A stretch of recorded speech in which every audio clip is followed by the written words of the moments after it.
Hi, everybody.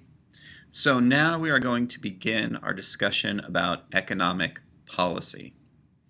For those of you who have had economics classes in the past, or perhaps you're taking one currently, I want you to understand that we're going to use some similar words in our discussion about economic policy, but we may use them a little differently than you've used them in economics classes.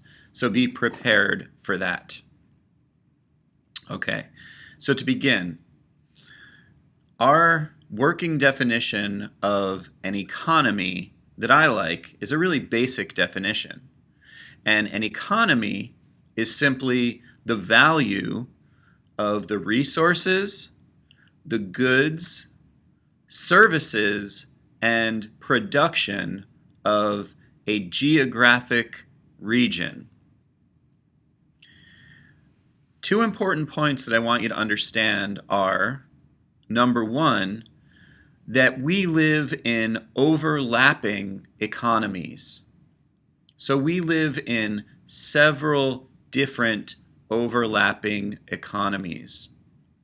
We live in a local economy, like the city of Oakland. We live in a regional economy, that would be the Bay Area.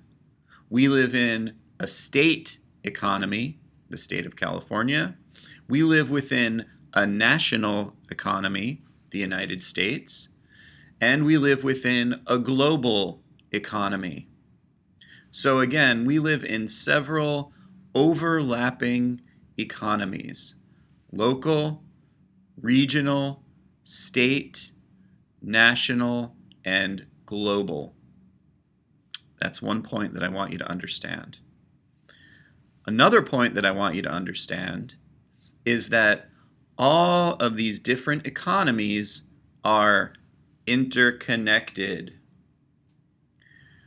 Local economies join together to form a regional economy. Regional economies join together to form a state economy. All of the states join together to form the national economy. And all of the economies of all of the different countries join together to create the global economy. Now, when I say they are interconnected, what I mean is this. Whether we like it or not, and politics today, as in currently, there seems to be a lot of discussion about whether or not the United States can somehow protect itself against the economies, the other economies in the world, whether the United States can somehow withdraw from this global economy. Currently, our economics are interconnected in such a way that what happens in the economies of other countries directly affects the economy of the United States, our national economy. And what happens on the national level affects the state economies. What happens on the state level affects the regional and local economies. So all of these different economies are overlapping, but they're also interconnected. So, for example, currently, the Chinese economy seems to be slowing down. The stock market in China is sagging somewhat, and that's had an effect on the American stock market.